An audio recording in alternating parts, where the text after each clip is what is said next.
C'est moi le professeur Augustin Pouchina Eka. Je suis professeur de chimie.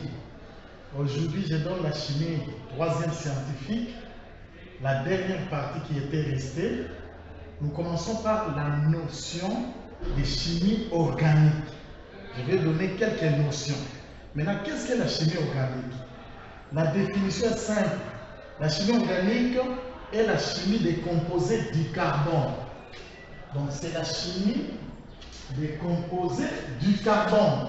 Mais il faut savoir qu'il y a certains composés qu'on a vus en chimie minérale. Par exemple, les composés oxydés, les dioxydes de carbone, les monoxydes de carbone, les carbonates, les hydrogénocarbonates, les carbures, les cyanures. Alors, on a étudié ça en chimie minérale. C'est pour vous montrer qu'il n'y a pas de nettes limites. Pour dire que non, la chimie minérale doit s'arrêter ici, la chimie organique doit s'arrêter là-bas. Mais quelques composés là, ce sont des composés qui sont constitués de carbone, mais qui ne sont pas des composés organiques. Deuxième chose, c'est l'importance de la chimie organique. Quelle est l'importance de la chimie organique aujourd'hui? C'est la chimie qui prend de plus en plus place importante dans la chimie industrielle. Donc, sans la chimie organique, en tout cas, il y aura moins d'industrie. La plupart des industries fonctionnent avec la chimie organique. Par exemple, les fibres de carbone, par exemple, qu'on appelle les fibres optiques, les parfums de synthèse, les solvants, les médicaments, les explosifs, la colle, les vernis, toutes les peintures, les combustibles, c'est-à-dire les carburants, tout c'est dans le domaine de la chimie organique. Donc, la chimie organique est considérée comme la chimie de la vie, car c'est elle qui contrôle toutes les réactions cellulaires, conserve le patrimoine génétique. C'est en chimie organique qu'on va voir la biochimie dedans. Et quelle est la constitution des composés organiques? Et il y a deux éléments principaux qui constituent la chimie organique. Il y a le carbone et l'hydrogène. Mais en dehors du carbone et de l'hydrogène, on peut trouver quelques pourcentages d'oxygène dans ces composés, comme les alcools. On peut trouver les soufres, on peut trouver même les métaux comme le fer dans l'hémoglobine, le cobalt dans la vitamine B12, on peut trouver le magnésium dans la chlorophylle, on trouve le sodium, ainsi de suite, dans les composés organiques. Et la chimie organique est subdivisée en combien de parties? Il y a deux grandes parties de la chimie organique. On appelle ça la chimie aliphatique. Ici, on va étudier seulement les composés organiques à chaîne carbonée ouverte, avec ou sans ramification. Et la chimie cyclique, là-bas, nous allons étudier les composés organiques à chaîne carbonée fermée. Là, on va voir les composés aromatiques ou benzéniques, les alicycliques et hétérocycliques. Je parle maintenant des caractéristiques des composés organiques. Ici, je soulève trois caractéristiques. La première caractéristique, c'est la tétravalence des carbones. Nous disons le carbone est tétravalent. Pourquoi? À cause des 4 électrons célibataires à la couche externe. Donc, comme le carbone a 4 électrons célibataires à la couche externe, cela permet au carbone de se combiner avec d'autres éléments pour former de longues chaînes qu'on appelle les chaînes carbonées.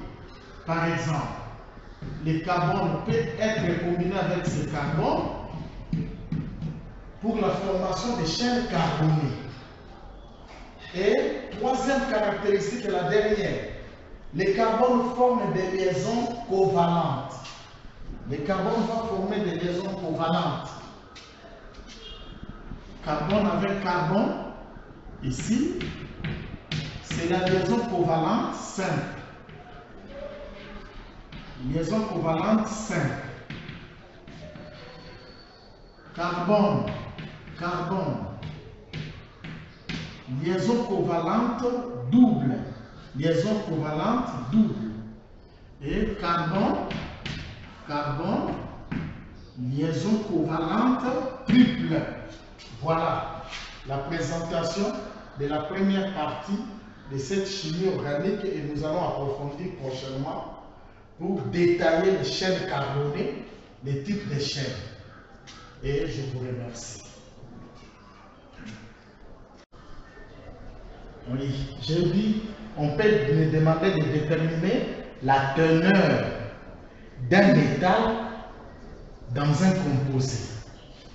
Par exemple, on me demande de déterminer la teneur, je vais prendre le pourcentage de ce métal que je vais déterminer, je prends sa masse molaire, sa masse dans le tableau périodique. S'il y a 2 métaux dedans, je multiplie par 2. S'il y en a 3, je multiplie par 3. Et je multiplie par 100, je divise par la masse molaire. Exemple, calculer la teneur de cuivre dans les numéros suivants. Cuprite. Cuprite. Pour calculer, je vais prendre la masse de cuivre, c'est pourcentage de cuivre.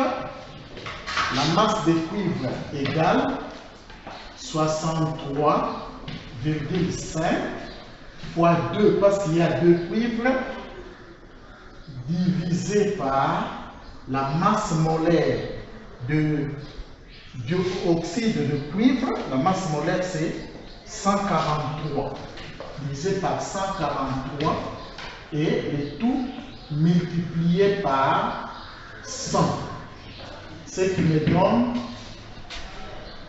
88,81%. Alors, pour la malachite, la même chose. Je prends la masse de cuivre. Pourcentage de cuivre est égal. La masse de cuivre, c'est 63,5. Comme il y a 2 cuivres, je multiplie par 2. Je divise par la masse molaire de tout ça, la masse molaire donne 221. 221 et je multiplie par 100. En faisant les calculs, je trouve 57,47%. Donc il y a 57,47% dans la malachite, de cuivre dans la malachite. Alors, je vous donne le devoir.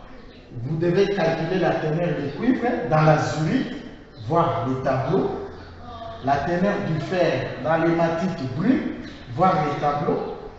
La teneur de calcium dans le gypse, vous vous référez dans les tableaux. Et la teneur de l'aluminium dans la bauxite.